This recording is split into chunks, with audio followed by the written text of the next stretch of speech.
searching for this all my life. You're just my type. I've been looking for a boy who can treat me right. Your dark hair, but those eyes so bright. They look into my soul. Are these mine on the floor? Oh, I'm sorry. Maybe no, that's okay. I just don't have earrings on, so I was gonna put headphones on. Good as gold. Oh, How we doing? It's gonna be a good one. Wow. All right, back for another week of Scheananigans here in the studio with Kiki and Ryan Bailey. How we doing? It's been a minute. Yeah, Since good. we've all been together. Since since it we've has. all I mean, been. time means nothing anymore. Yeah. It is all just Baby. one big day. Yeah, right? Yeah. How's the baby? How's Rebecca?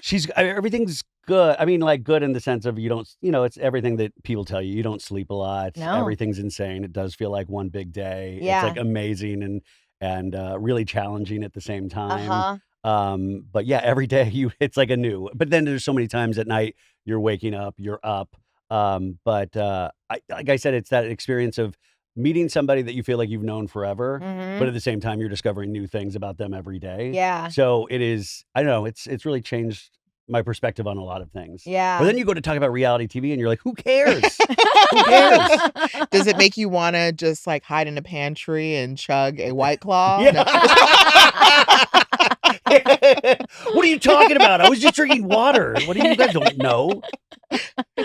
And then fast forward a few years, you have school and parent mixers. And then you get in a great preschool and you make all these friends and then it's over. And then you have to go to another parent mixer at the new school for kindergarten. Oh, I was reading parenting blogs that I'm already scared of the ages 12 and up. Yeah. Because that's when you lose them, supposedly. Like they're Oh, sweethearts and then they totally. hate you at a certain age. And then you get them back at like 17. Mhm. Yeah. And so I'm already not 17 looking still for feels a little early. Maybe like 20. Yeah.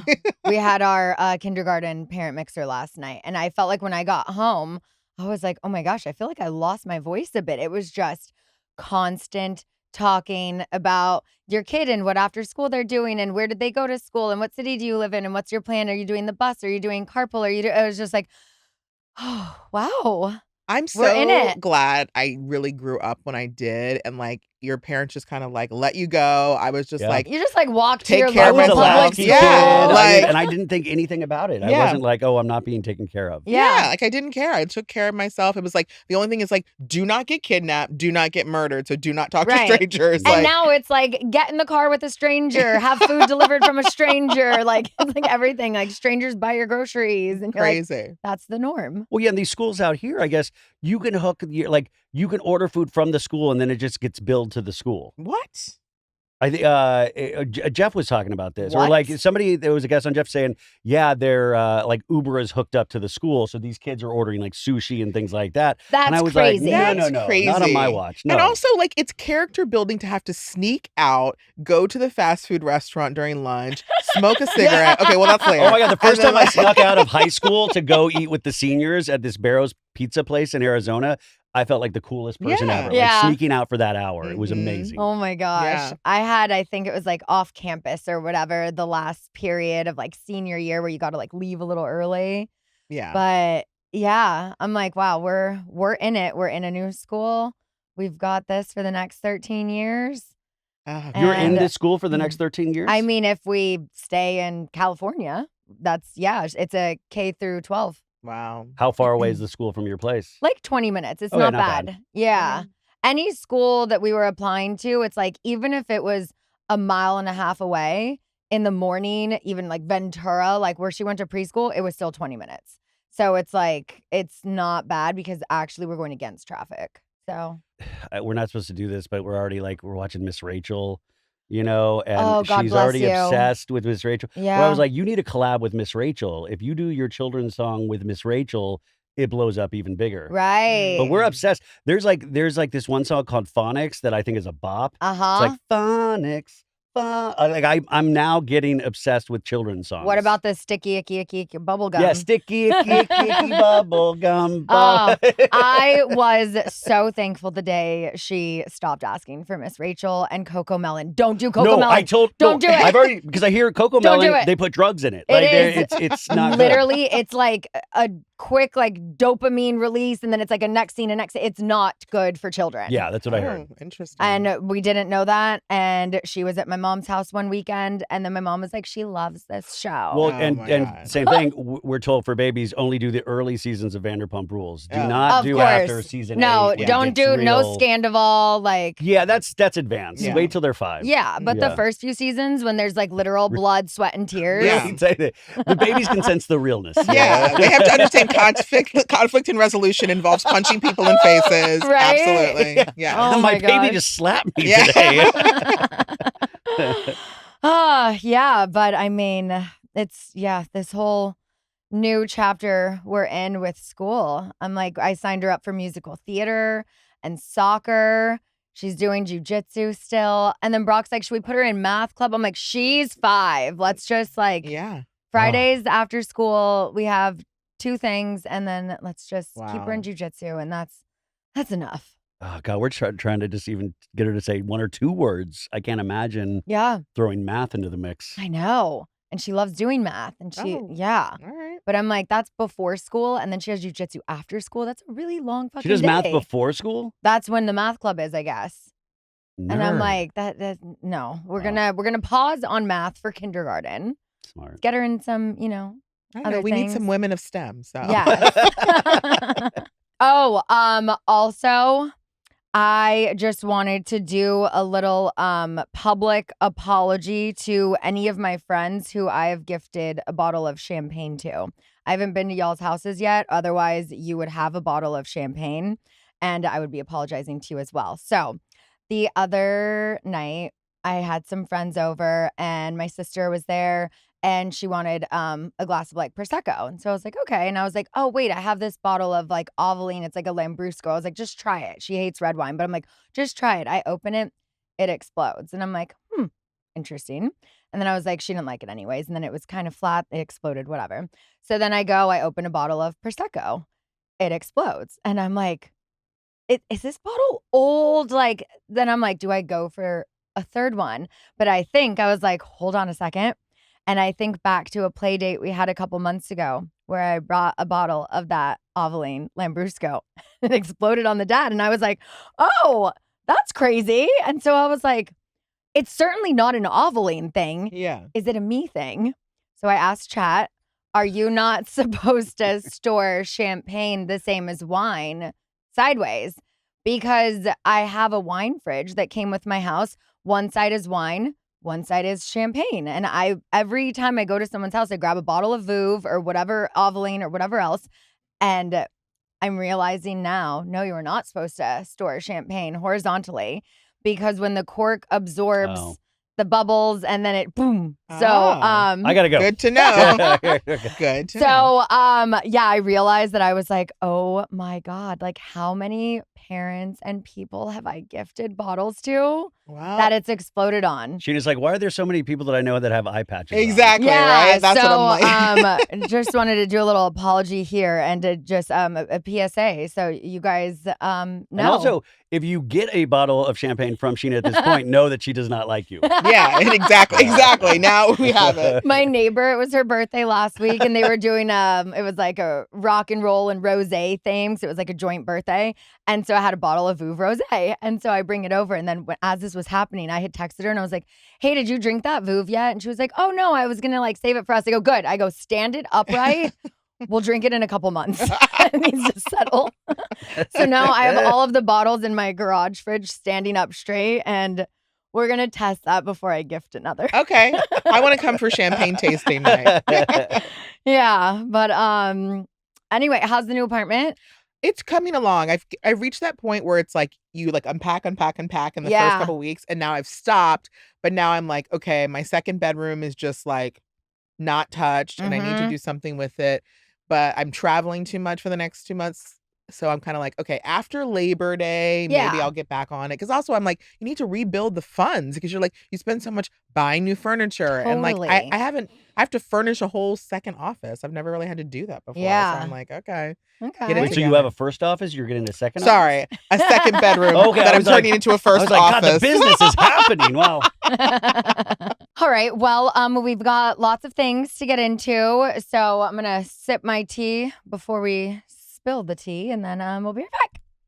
Okay, so I have a real question for you guys. Have you recently cleaned out your closet, or do you have any clothes that you swear you're gonna wear? You're saving it. You say I'm gonna wear this, and then you never do? Because I have been guilty of both of those things. I've recently cleaned out my closet. I just felt like it needed a refresh. It's not huge, and I needed more room. So I've always thought, what would I do with all of my stuff? And my sister was like, why don't you do a secondhand marketplace, like an app or something like that? And so we learned about Vinted. Vinted is a secondhand marketplace app with a mission to make secondhand your first choice, which we love. They help their members find great deals and easily sell clothes that they no longer wear. They make it that easy, and it's giving quality items a second life, a second chance, again and again and again. So if you're like me and you're running out of closet space or just wanting to refresh your wardrobe maybe without spending a ton of money, I highly recommend trying Vinted. It's something I've been meaning to do for the longest time, and now here I am. I'm doing it. And I think you guys should do it too if you need a little spring, summer, fall cleaning. You know what I'm saying? Give your clothes a second life with Vinted. Download the Vinted app for free to start selling with no seller fees, so you keep everything you earn. See what's hiding in your closet. You might be surprised by how much you can earn with Vinted. Download the Vinted app for free to start listing with no seller fees. All right, another question for you. Do you ever finish lunch and find yourself reaching for a snack maybe only an hour later? Or have you noticed cravings take over even when you're trying to eat healthy? Because that is my problem. Personally, I've been trying to eat healthy. I learned to have high cholesterol, but that's exactly the problem, you guys, that Pendulum Metabolic Daily was designed to help solve. If you were going to take advice about what to do with your body, you would want to take it from highly educated people. Am I right? So there's this gut bacterium that PhD researchers from Harvard, Berkeley, and Stanford have spent years studying for what it does for metabolism. It's called Akkermansia, and it's the key ingredient in Pendulum Metabolic Daily. Pendulum Metabolic Daily is a science-backed probiotic designed to support your body's natural GLP-1 response, help you feel fuller longer, experience fewer cravings, and make it easier to stay on track with your health goals. Just one capsule a day with food, and some customers report noticing fewer cravings and more energy in as little as a week, though individual results can vary, obviously. But Metabolic Daily is a 5-strain probiotic, not just one ingredient doing all the work. It's a whole system that supports your metabolism, helps keep your energy steady, and helps cut down on sugar cravings. You can get automatic deliveries every month or every 3 months. Plus, you may even be able to buy it using pre-tax FSA or HSA dollars. Right now, podcast listeners can save up to 48% off their first order at pendulumlife.com/goodisgold. That's pendulumlife.com/goodisgold to save up to 48% off your first order. Again, that's pendulumlife.com/goodisgold and get almost half off today. Okay, well, before we fully get into today's episode, I wanted to take a moment to acknowledge the heartbreaking loss of Hayden Panettiere.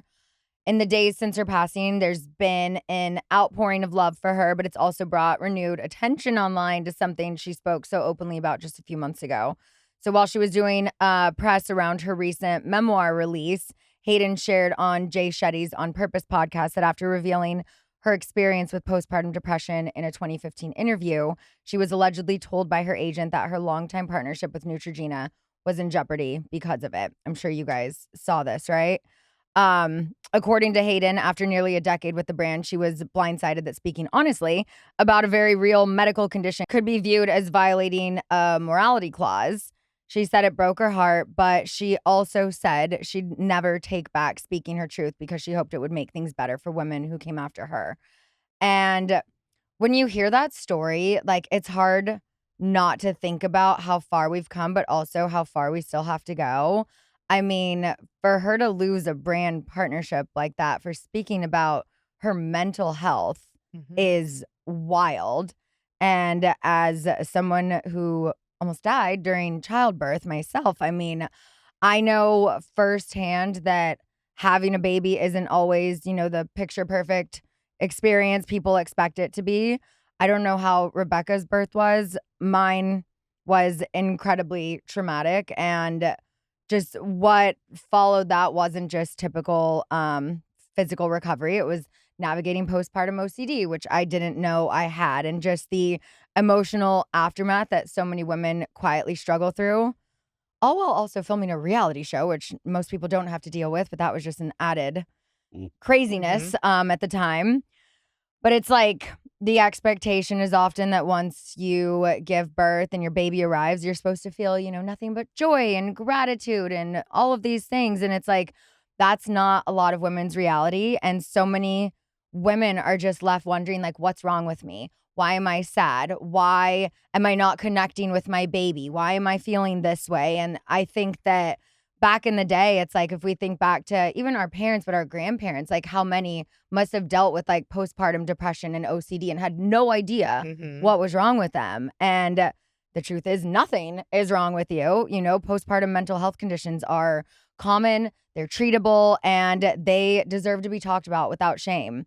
It's just heartbreaking that in 2026, we're still hearing stories about women feeling dismissed and judged or even professionally punished for speaking honestly about their mental health. Or when you speak about it, the show just like doesn't show it at all because they don't find it important.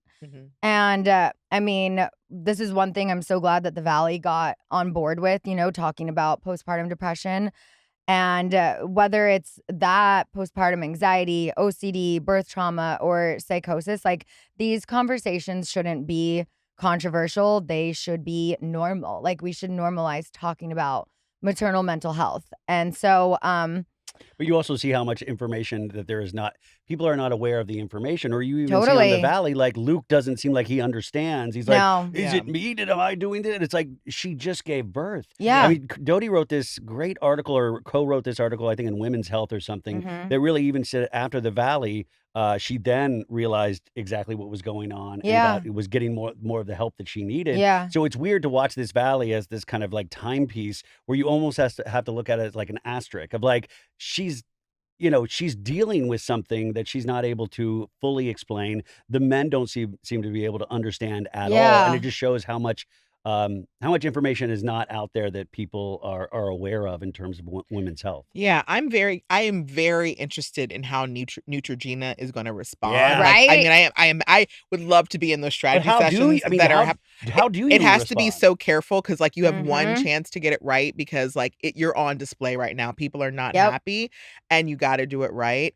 I also feel like, Bravo and these other networks have the biggest opportunity to really showcase, because I think the response from the Valley was like, we want to see this. The sad part was it was overshadowed by the men. I felt like we kept hearing too much about Luke and It was Danny. like, this and isn't all of it. about you. Yeah. This year is not about you. This Yeah. is like, take yourself out of this entirely. She's already told you she loves you. Yeah. Like, you seem to need constant pats on the back. Yeah. Like, just for doing basic things. And it was infuriating for the office, for the audience, I think. Yeah, it was. And so I really think, because it's really crazy that we live in a time where, why have I only heard about perimenopause for the first time in the last year? Literally had no idea what any of this stuff was until, because I mean, the hormones are no joke. Like, So you think, like, I imagine you think you're going crazy. yes, Yeah. I did not understand why I was seeing these images in my head. And I'm like, I don't want to harm my baby. I don't want to harm my husband. But like,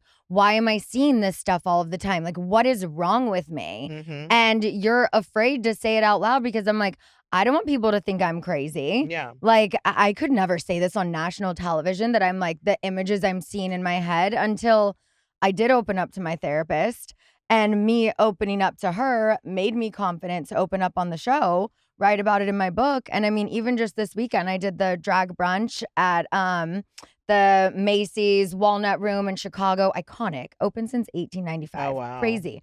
But I had women coming up to me that were just thanking me and got diagnosed because of me, because they recognized behaviors and patterns and things that like I was going through, that they're like, wait, me too. And then they were diagnosed postpartum OCD, postpartum anxiety. And it's just like, this needs to be talked about more, and women shouldn't be shamed and, you know, losing work because of it. Yeah.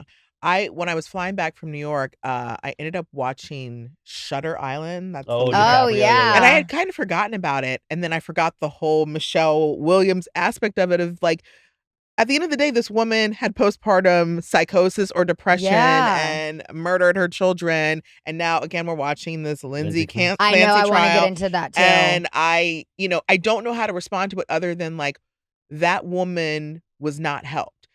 All the signs were there, it seemed like, and nobody helped her. And it's so sad. Well, you can make the, it's like Hayden, is that there are so many signs of like, people are like, oh, well, this person failed her, this person failed her. And those are all true. But it seems like we fail so many people and we don't realize until it is way too late, even though we have all of the information laid out now of this happening again and again and again. Right. And to your point about Neutrogena, I'm really also curious, because you do have to handle it so delicately if you're them, because who knows? They might be like, it's not even that. It was because she was late to like 30 photos. Like, they can't say that either. Yeah. They can't, they have to just... exactly, do that perfectly. Why do you think brands have historically been more comfortable celebrating pregnancy and motherhood rather than talking about like what happens after the baby arrives? Like, does that create unrealistic expectations for women? I mean, it's the same reason that like the whole joke about like women don't poop or fart, like it's like they only want to see like the beautiful.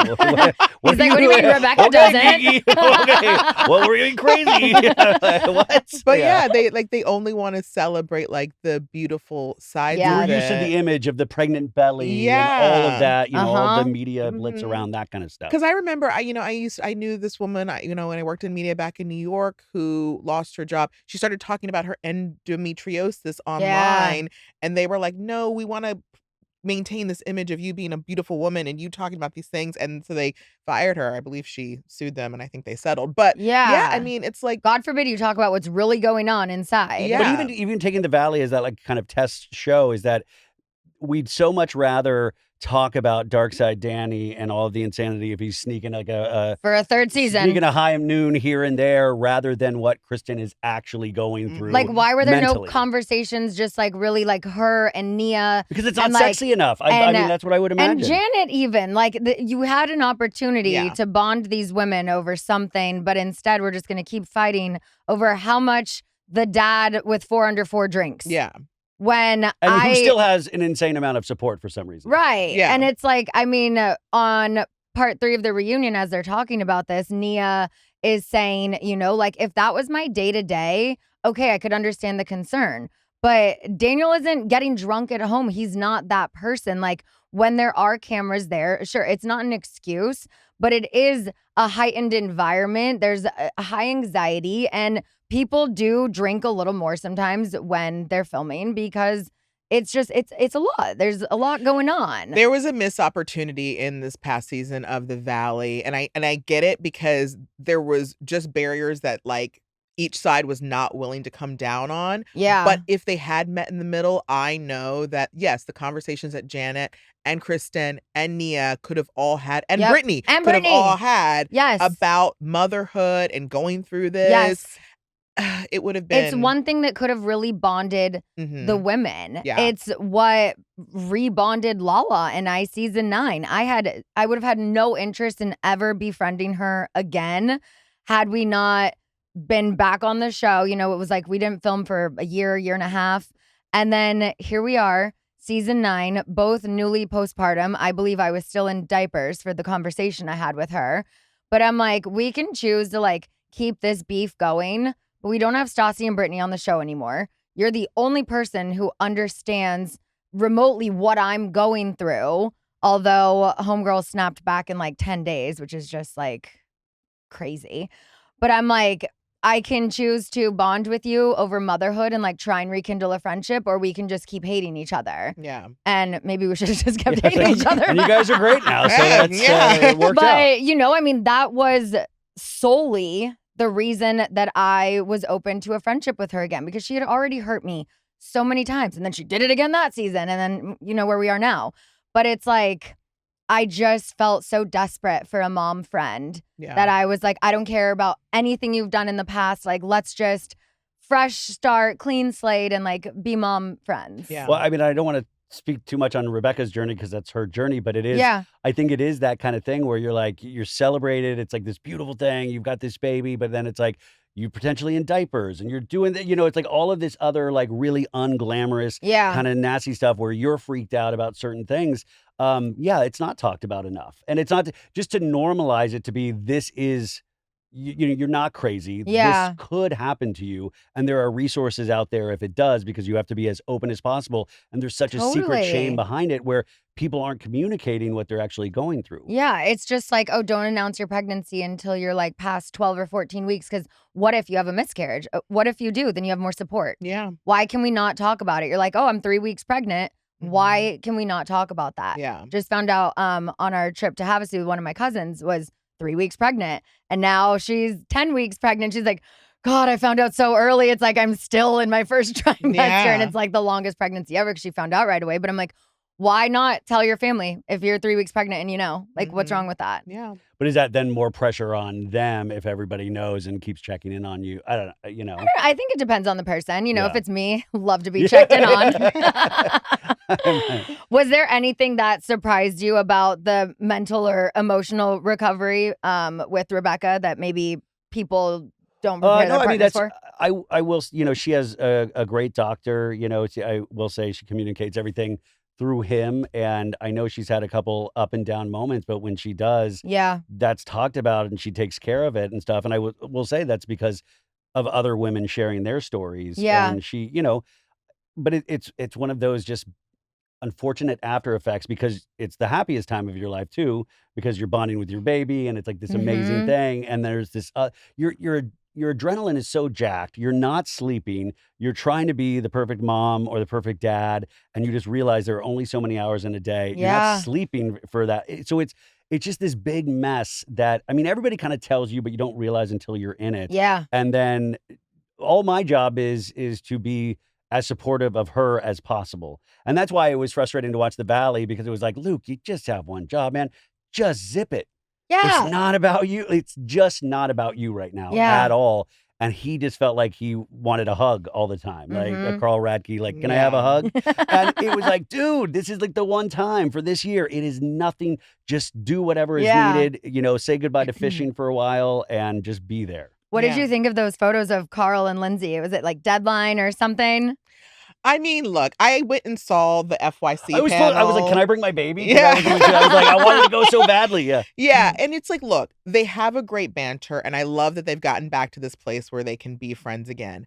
I don't think that they need to be involved romantically, and I know people love to like romanticize it. I think they're great as friends, and let's leave it at But also, that. I think Lindsay likes to tease it. Lindsay likes that. Totally. Of course. Lindsay likes that it titillates us. Like, Yes. I think there's like a funny, you know, I mean, say that now, and a sex tape will be released next week, which is, you know, what do we call? It's called Hard Bar. Yeah. Sorry. Oh my God. You've obviously, Kiki, covered like celebrity culture for years. Do you think we're finally at a place where audiences reward vulnerability while brands are still playing catch up?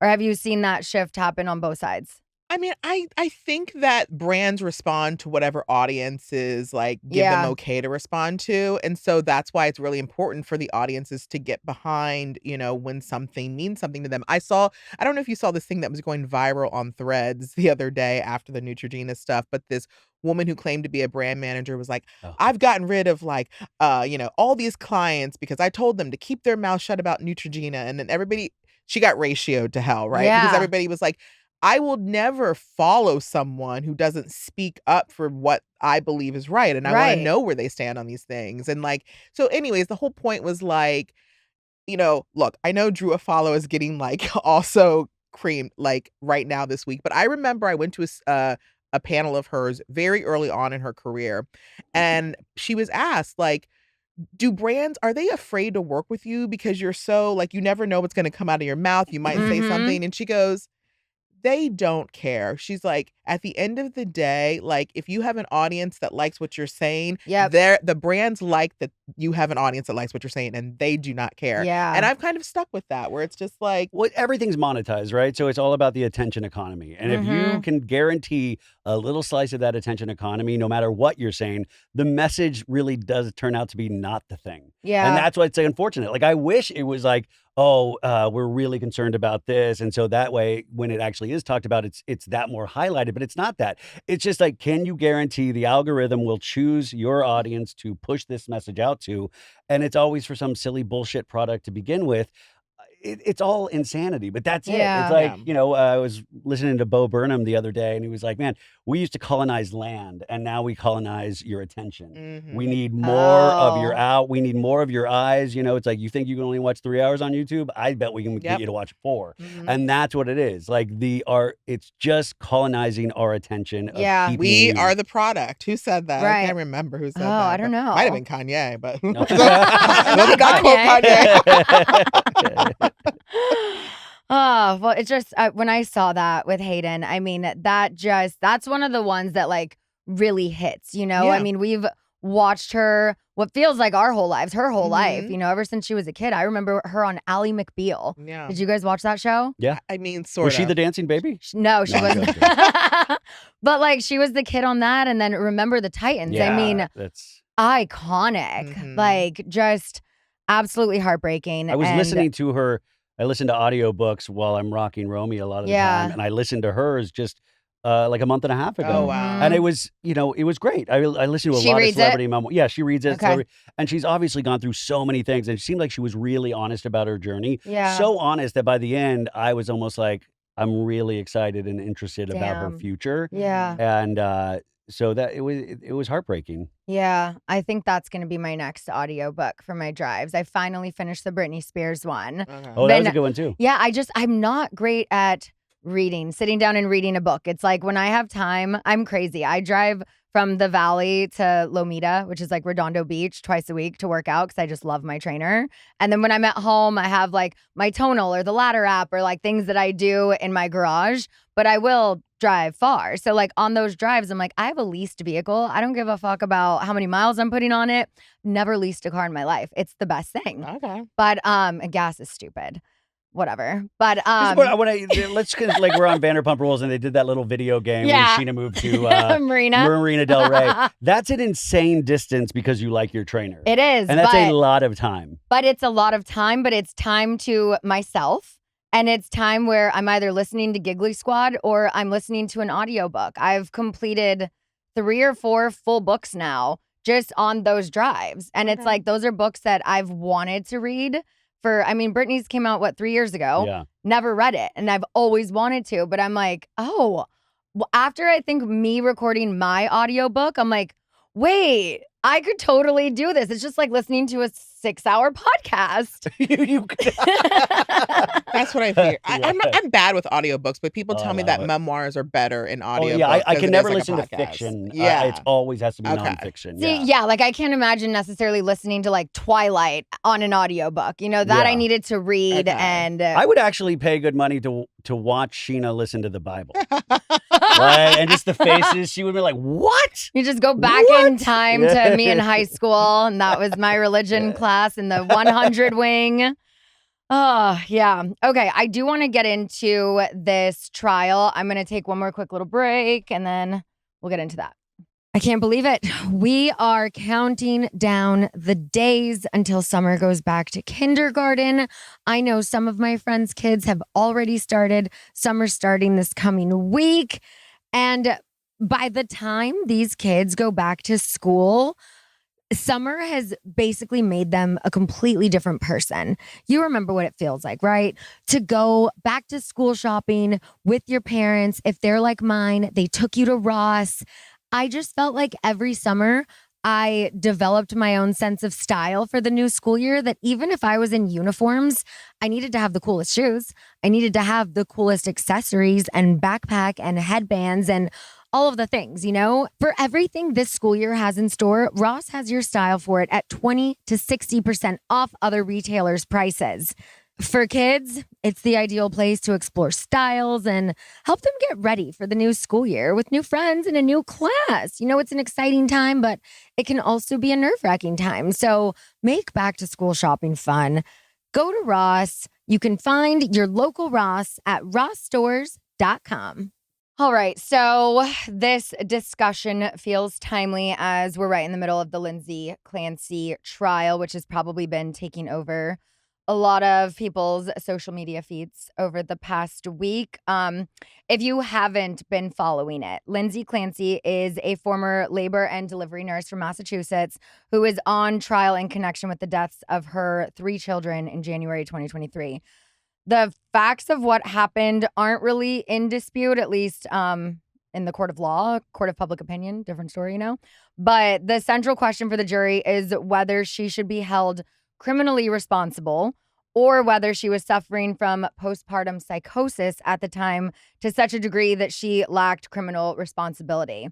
So it's just one of those incredibly tragic cases where there's almost like universal agreement that everyone involved has suffered unimaginable loss, but there's this fierce disagreement over how the law should view her mental state. So I wanted to talk about this because this case has sparked a much bigger conversation online, not just about the trial itself, but about, you know, maternal mental health, warning signs, access to care, and how we talk about these conditions in general. So first question, Ryan, as a new dad, has following this case changed the way you think about postpartum mental health or the importance of checking in on new moms?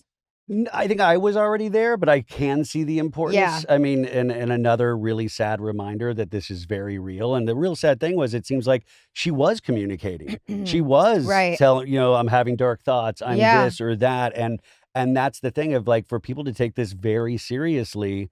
I mean, you look at that woman and she looks haunted. I mean, she's Yeah. in a wheelchair now, and she's, you know, she was obviously going through a real mental health break, which I think people still don't understand that those things can really exist. Yeah. Where you just completely check out from who you are in I mean, that yeah, we moment. just saw that with Perez Hilton. Yeah, I was- you know, yeah. heartbreaking. And Yeah. someone who's a father. It's like when you snap, you get in that mental state. It's just like this does need to be talked about more. There needs to be more resources. But these things really, like, who's the influencer who, Emily Kaiser. She unfortunately, like, tragically lost her child. She went out for the first time. Her baby drowned. Her husband was, I guess, like sports betting or something, and just lost sight for a couple of Ugh. minutes. She got alerted on her phone, like, you know, rushed back. It was just really tragic. And I will say, even things like that, though, Rebecca went to a wedding this weekend, and, you know, we were going over bath time, and she was like, there is no phone at bath time. Yeah. There's not even, I'm like, no, I know. But like, it does open, these kind of things do open up conversations, as crazy as that may sound, that you are able to discuss freely because you have something to point to. Yeah. That it's not crazy to talk about these things. Yeah. And that's the thing. It's like you turn your back for 1 minute and it's like that's all it takes. When there is water and a child who doesn't know how to swim, Yeah. it's a baby. It is so scary. Yeah. Kiki, I know you followed this closely. What do you think is the biggest disconnect between what's actually being presented in court versus what's going like viral on TikTok and Reddit? Well, as someone who reports on, you know, true crime often, here's the thing. Like, I love when people get involved and sometimes the audience uncovers things that, lawyers Right. can't even see. The problem is, I realize how much information you get being in that courtroom every day. And when you're only getting information fed to you by people who are hearing it also third hand, Yeah. you're not getting the full picture. Right. And so that's why I've even kind of toned back some of my trial coverage, because unless I can like watch it online and see the testimony and hear the evidence myself, I don't feel comfortable, because again, there is so much information that happens in the courtroom. Even the Tom Girardi trial, which has nothing to do with what we're talking about. Right. But like, it was like I don't know what, a week-long or 2-week-long trial, but so much was said in that courtroom, and what I was hearing from people Uh-huh. reporting online, I was like, "This is only a tenth." So, I Because they're think just looking for that's that clickbaity Right. they're thing. looking Yeah. for the Totally. thing that will exactly get those views, and I think that's the disconnect is right now, like you said, we live in the attention economy. People wanna Yeah. just get that one sound bite, and also, unfortunately, the algorithm, I find, pushes misinformation more than it Oh, pushes the truth. or even with Yeah. Hayden Panettiere, even with Perez Hilton, it makes me want to like makes me want to bash my head against a wall sometimes because I'm a student of pop culture. Like ever since I was a little kid, it's like seeing The Matrix. You're like, God, I see this every time. Or even with the Hayden thing, now it's going towards like the Jeffrey Epstein land of it all, Yeah. and the man on the yacht, and all of these things. Which is yes, that is a problem as well. Yes. But also multiple truths can be held at once. Yes. But with this, I just keep hearing, oh, the husband, it's got to be he's guilty as sin. I'm like, okay, what are the fact? Nobody is arguing the fact that she did this. Yeah. But it is now, is this man responsible for it as well? And that Right. seems to be the big narrative. Yeah. And I don't know if that necessarily even helps Lindsay. Yeah.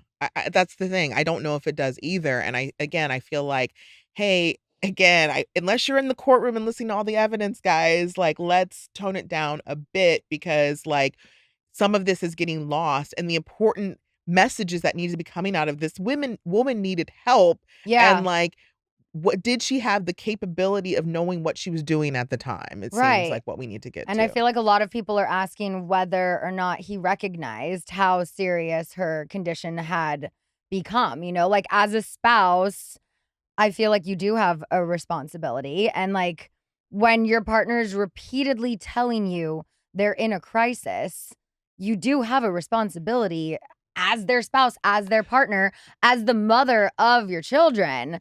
But see, that's why the Valley's really interesting as well, because you have these examples of Dodie is communicating to a degree of Yeah. what she's going through, and Yeah. Luke is kind of sidestepping that and going, but what about me? This is how I'm feeling. I Like, want to okay, communicate. Scheana, what Or about you- me? or you have Danny on the other side of Nia's got one on the boobs, three. I mean, obviously at her, and he's like, oh, everybody hates me. Yeah. That's not. Or he's putting like, we have a focus. babysitter. Give it to the babysitter. And it's just like, So you can see a world in which, this man probably ignored every sign that was given Yeah. because he's a man and he either is thinking about his work, himself, something that is not involving his family, and did not put any sort of necessary roadblocks in place. Yeah. Regardless of how this trial ends, what conversations do you hope it sparks about just maternal mental health support systems and like recognizing when someone may be in crisis? I mean, what I hope and what I, think will happen, I don't know. I mean, I think I just saw a post by Cecily Strong. I have to go back and look. It seems Mhm. like mental health services all around are being cut in every place we look. Health Yeah. insurance is becoming, it's just like, and especially for women. I mean, I was talking to Dorinda the other day and she was saying, she was just looking for a doctor and she was calling around and this one doctor was like, "Oh, I don't take patients over 60."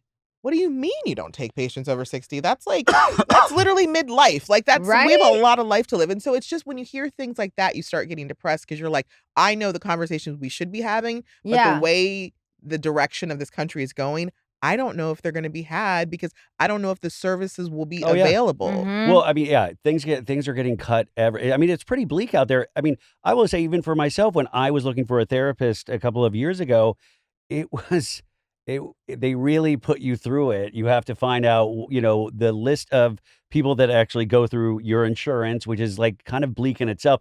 I had like women that were in their 90s, they were on the list. No Yeah. offense to therapists in their 90s, but you'd have a conversation. You're like, oh, this isn't the options were not great. Yeah. And it was very frustrating where I could see like, if it's this hard for me, you just want to give up. Mhm. And so it would be interesting or amazing if this did spur a conversation about how important aftercare is, just like when you're getting monthly Yeah. checkups to do Mhm. body scans and like that with the Right. pregnancy. Why can't this be a part of the whole experience? Yeah. You have like one questionnaire 6 weeks after you give birth, and it's like, are you depressed? Do you have this? Do you have that? Check yes or no. And then it's like, okay, you're good. Bye. Yeah. I lied on my paper. So it's like there was no follow up. There was no anything else. It was just like, okay, you're just going to take my word for it. And I'm just like Yeah. dismissed.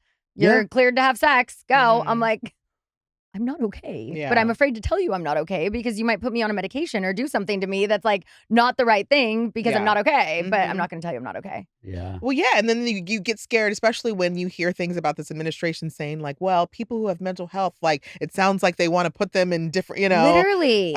quarter them off or take them onto. I don't know. Well, Yeah. that conversation of them even wanting to take away access to SSRIs eventually, Yeah, and I'm right. So like, you thought gun control fighting was bad. I will fight over my SSRIs. Yeah. Yeah. I had a friend tell me that when she was going through such gnarly postpartum, that her partner was like trying to 5150 her. And she was just like, I'm not crazy. I am postpartum. Yeah. Like, it was just like, it was so bad. And she's like, men just don't understand yeah, when it's like, the hormones are no joke. But then it's like, you put all the other mental health with the hormones. And On it's top like, of taking care of a of a newborn. baby. Like, You have to keep you've a never- human yeah. alive. Yeah. And you've never, like, for first time moms, it is fucking terrifying. There's this tiny little helpless thing that you just have to keep alive every day. I don't even like when my friends have their babies. I say I'll come over in 3 months when their necks are strong. Like that neck alone. I used to say that too. Then I was the one that was Oh. like, Freaks no, I me have to keep out. her neck strong. Yeah. Romy has such good neck control. I don't want to brag. No, I mean, but like really amazing. I mean, like we were told, really amazing neck That is control. incredible. Yeah. That was the one that I'm like, can I just like birth like a 5-month-old? Right? Because But the That good thing about us, floppy I will neck. say, we don't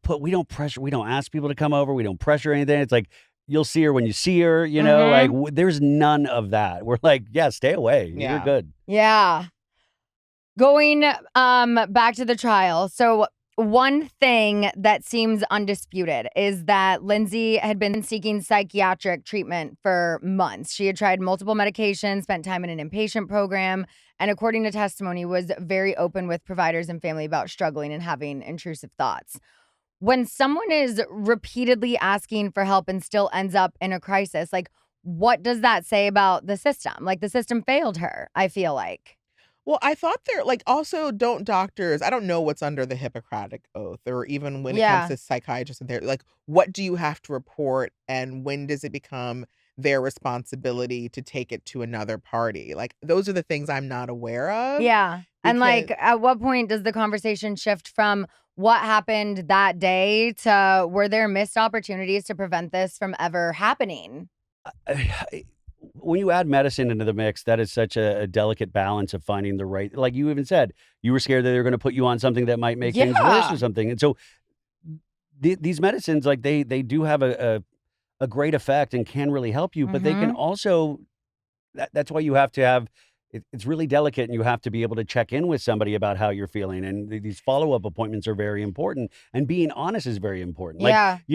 you lied there. If I'm not saying this is what happened, but if Lindsay is lying in a certain case, is that then the responsibility of a doctor to be able to suss out that their patient is lying? Right. Mhm. Yeah. That's what's tough. It's like, it is hard to open up about stuff like this. And then it's like some people don't want to be put on a medication, or the fear of being put on the wrong medication. That was for me, because I'm like, well, what if they think I'm depressed and they put me on Lexapro? Like, that's not going to help the intrusive thoughts. I don't know if there's any magic pill to help the intrusive thoughts. But once I was completely open and honest and I got on Zoloft, I mean, that has been life-changing. I was talking to a friend like 2 nights ago about, she was like, oh, we're on the same milligrams, right? Like 75. And I was like, oh no, girl, I've doubled since the last time I checked in with you. And she was like, wait, really? And I go, and it has helped so much. So I'm like, if you're struggling this much on 75, there is no shame in asking your doctor to up it. You go up a little bit, like you might go to 100. And then I think from 100, I maybe went to 150. I don't know if I did 125, but it was a slow build. And now I'm like, okay, I feel pretty good. Nothing is going to make the intrusive thoughts go away, but I'm able to just like see them and push them out more. And now they're more about like my cats than my kid. And maybe that's because Penny just passed away. But like when I'm holding one of the kittens upstairs, I'm like, oh, they for real might launch out of my arms and just go over the rail. Summer was never going to do that. Yeah. I saw it happening. But now I'm like, don't carry the kittens upstairs. They might do this. It's just like, Yeah. fuck. Yeah. I just don't think But- there's a magic pill for anything. I wish It's there like, was. well, no, I was like, when I even got on SSRIs years ago, I was like, God, if this if this could just give me like magic confidence. Oh my God. It doesn't do that, but it does break up negative thought patterns. It does like make things easier from like staying in a dark hole. It would just make those reaction times less and less, which I found very helpful. Yeah, the hardest part is that the reality of healthcare is you have to put in so much legwork to get taken care of. Like, even if you just want a regular doctor, just going through the doctor that I was even comfortable talking about my weight and all of those things with, it took a while to get to someone that I found.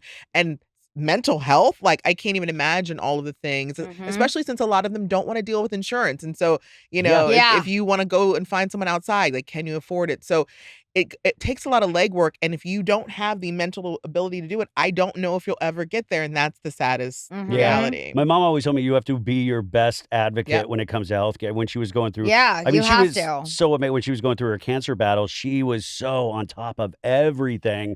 But I was like, that's not me. Like, she got off on like calling doctors and stuff like that. Yeah. So this week he posted and then quickly deleted, which I did not see. I was just told I do not follow him anymore. An email that he'd sent to Brittany criticizing the way she's handling Cruz's healthcare.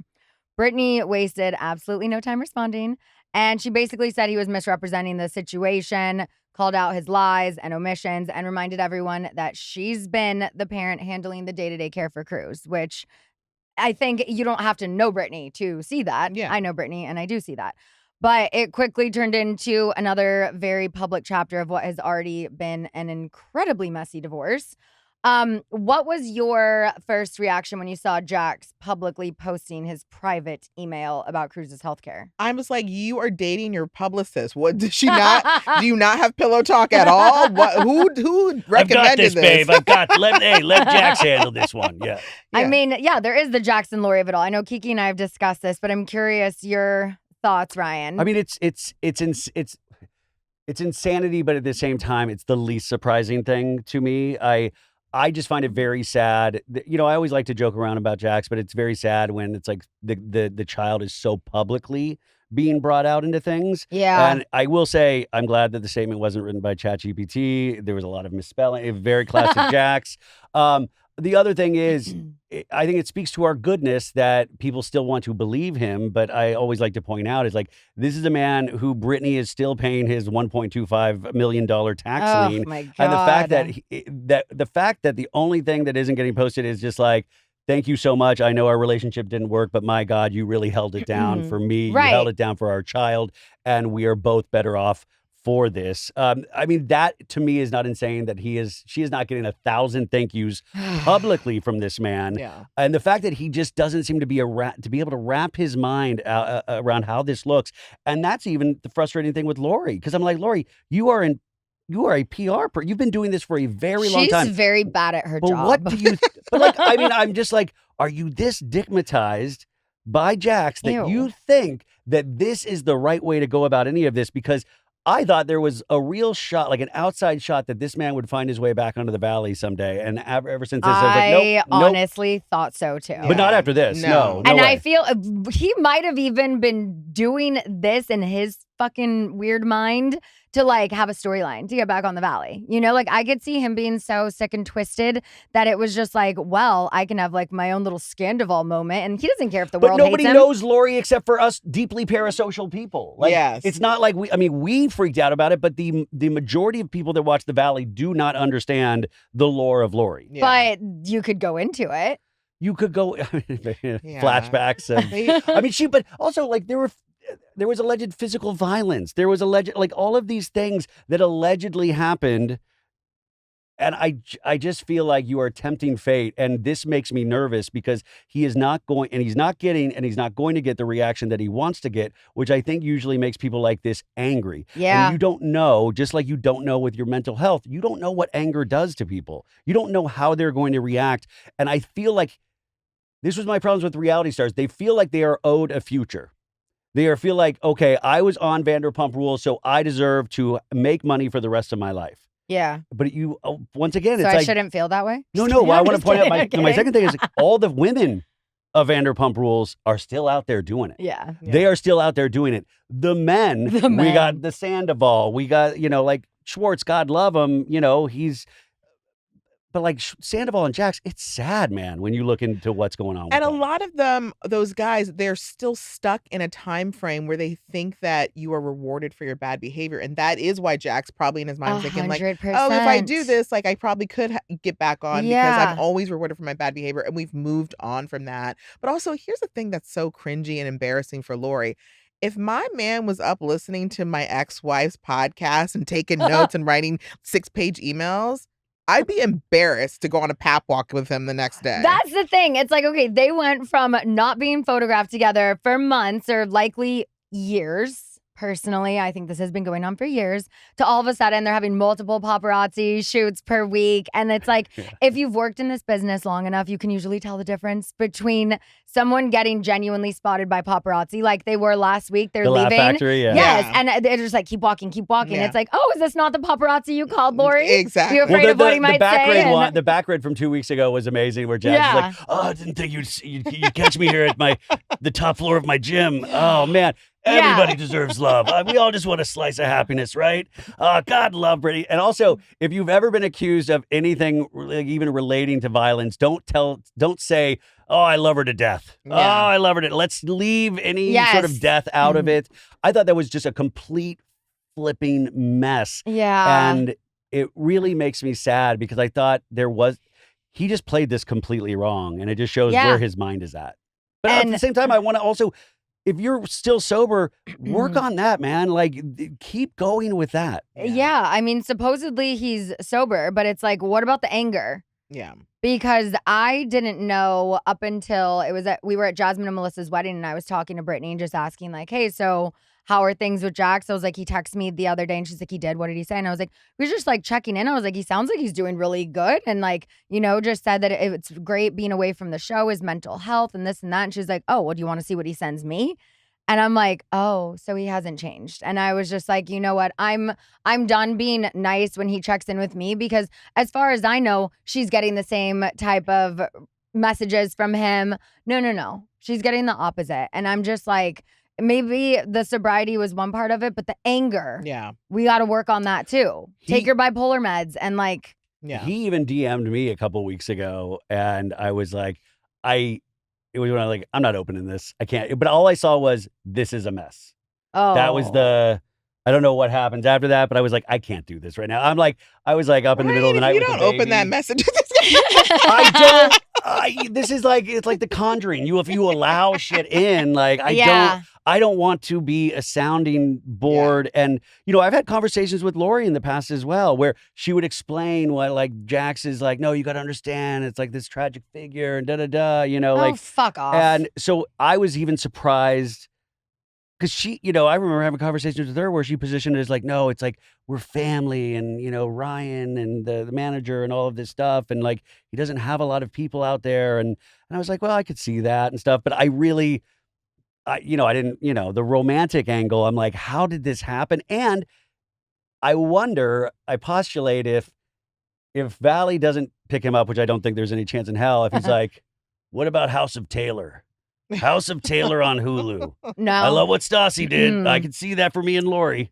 Oh my God. If he's that delusional, which he might be, but I just. Oh my God. What I about can't. House of Scheana? Stassi, what about, hey, Stassi, Sheena's Hi, coming to Hulu in freeform. Oh, but yeah, these photos of them, you guys, I'm like, oh, Lori, did you not like how you looked in the other ones? You needed to make sure to like tilt your head the same in every photo. Like, did you guys notice that? Am I the only one who noticed that? Oh my God. It's like all the back grid photos. She just has, it's like the same. It's like my good side, like when I see a camera, Yeah. I am gonna maybe lean to the side. I'm trying to be better about it.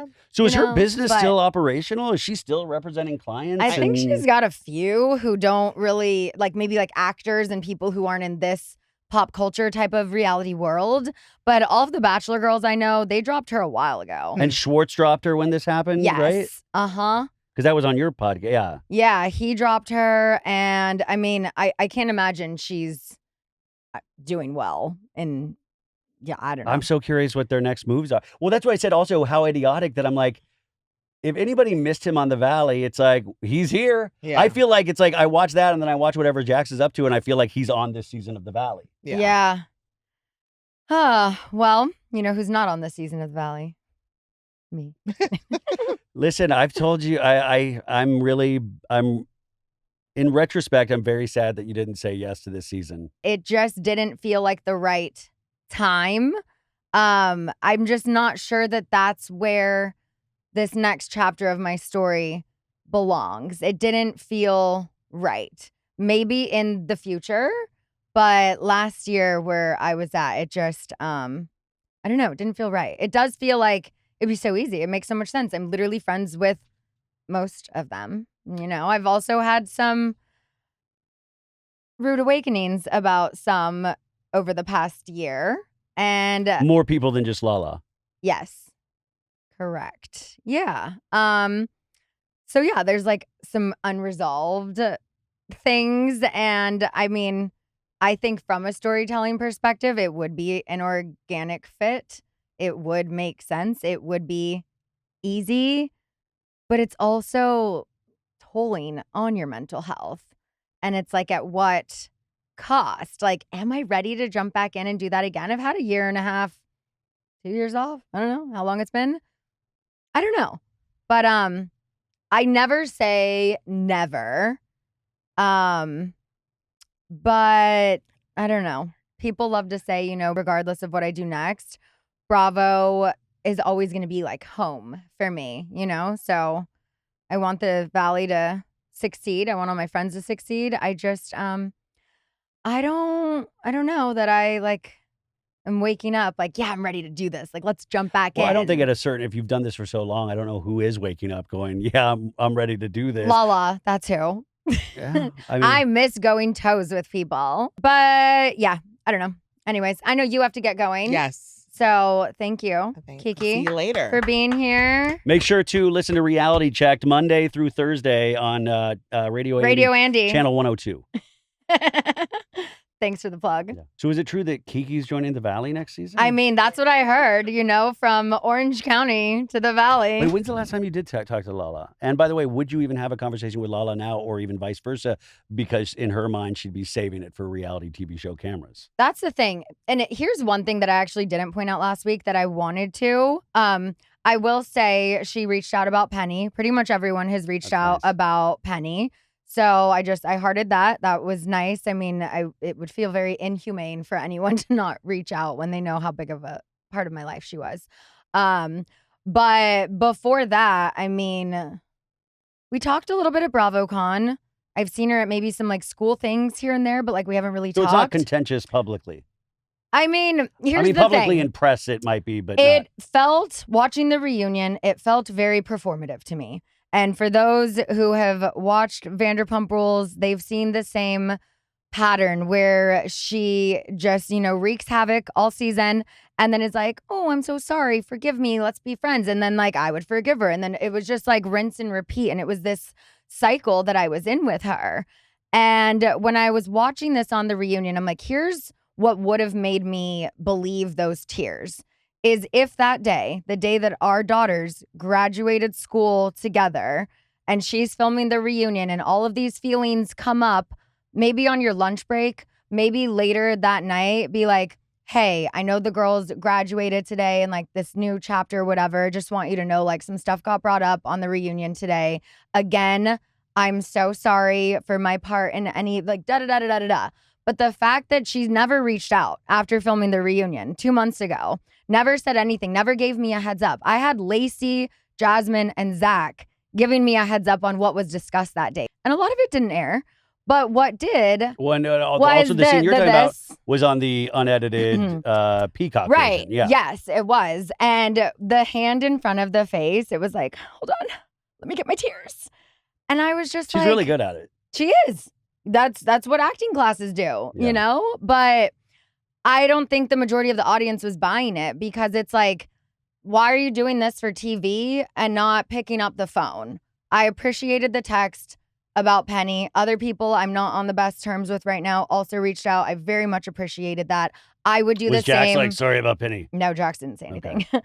But it's like if the tables were turned, I would do the same thing. When Lala had to say goodbye to Lily, I had commented on that. I know it is taxing and tolling, and I say this to you all the time, but that's why I would want you back on the Valley, because I feel like it would be interesting, obviously, to watch these conversations happen. Yeah. And I thought, I think Lala did a great job on the Valley. I think I can see exactly what they were wanting to get out of her, and they got it. That's why I always call her, it's like, I say producer's pet. I don't mean it in a negative connotation, but I think they got exactly what they needed out of Lala.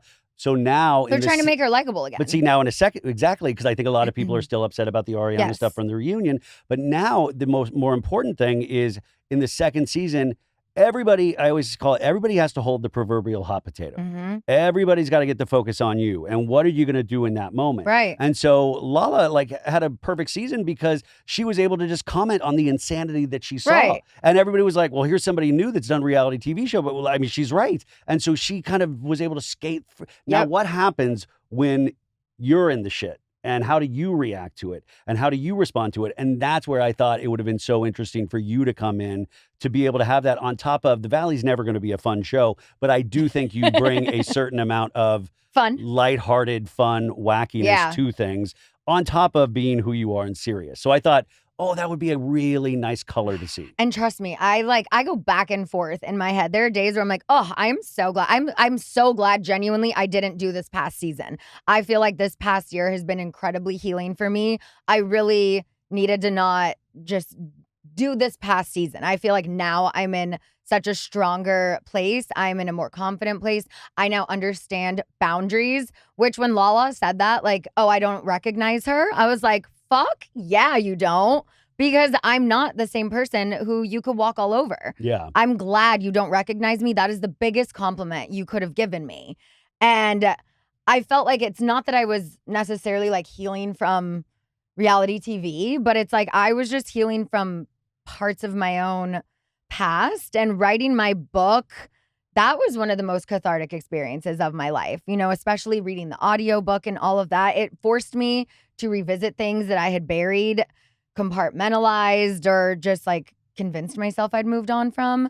But I had to sit with all of that. I had to process it. Your second book should be called My Year with Reality, My Life Off of Reality TV. Oh, I already have chapters in a note, as I did for my first book. Like, I've already started what that next one's going to be eventually. My story currently is not finished being rewritten for that next chapter, for that next book.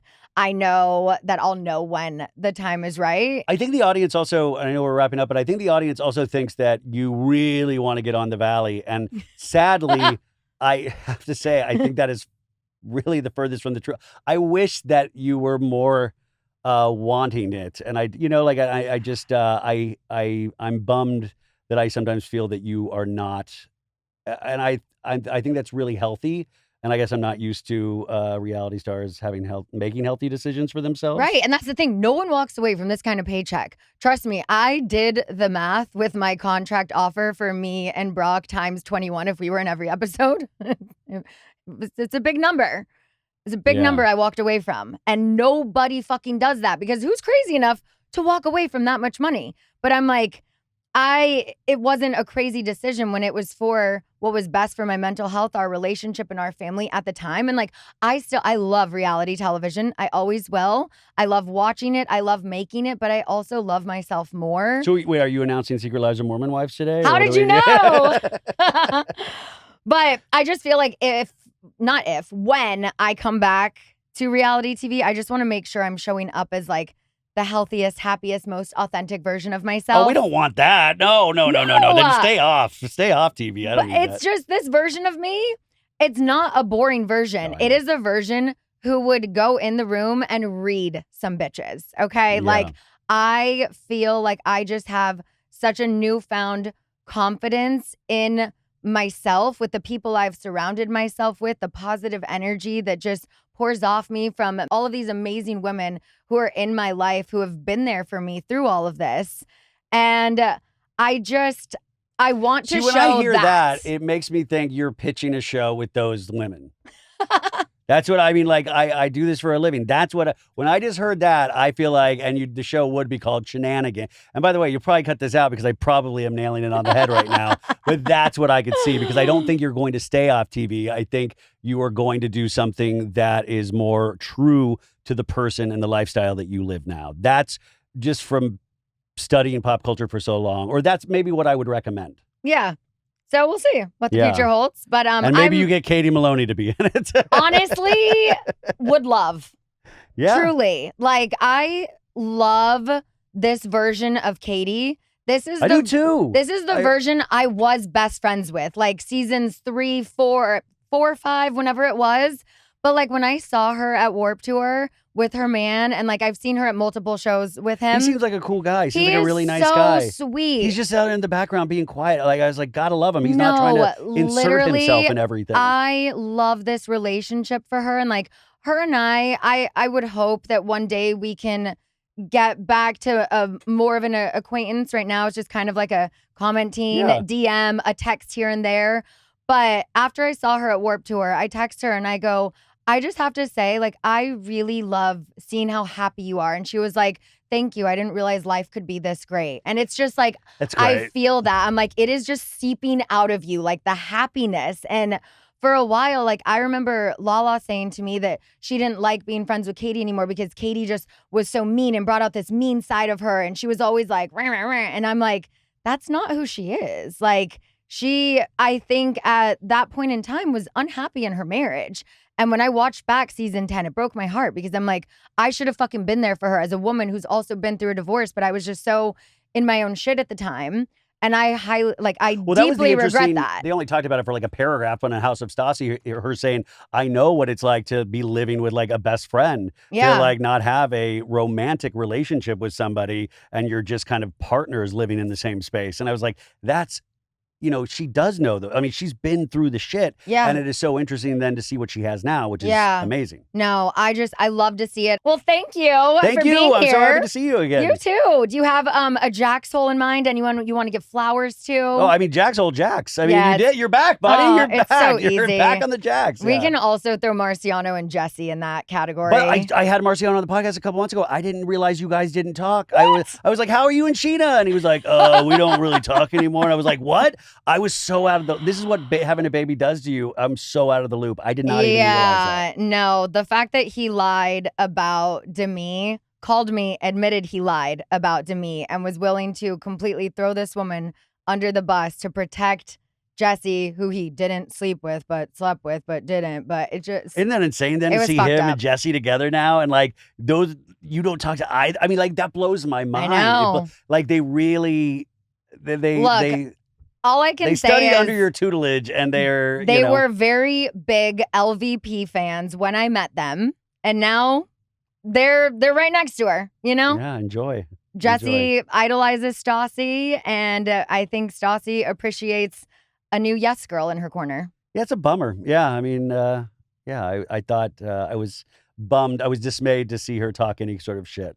And honestly, like the Marciano of it all, like there's still one day will be a conversation because he hurt me in a Tom Sandoval way. And like that is why my husband is just so like fucking off him, because that really like did a number on me. Like it genuinely hurt me, like shed tears over. So I'm like, fuck you.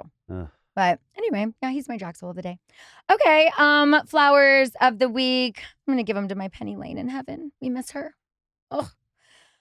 Anyways, thank you for being here. Thank you for having me. Let's get some So Bad It's Good with Ryan Bailey and Sheena Shea on please. the books. Yes, please. Yeah. I've been asking to come on for years. So I don't know about that, but I have. We'll see. I have. Yeah. So you tell me when, okay. and I will be it's there happening. I'm with excited. a Summer Moon personal artwork. It's all happening. It's all happening soon on So Bad It's Good with Ryan Bailey. All right. Thanks for being here. Thanks, guys. Always so fun. I could talk to you for like hours. I know. We'll just continue it on yours. Searching for this Bye. all my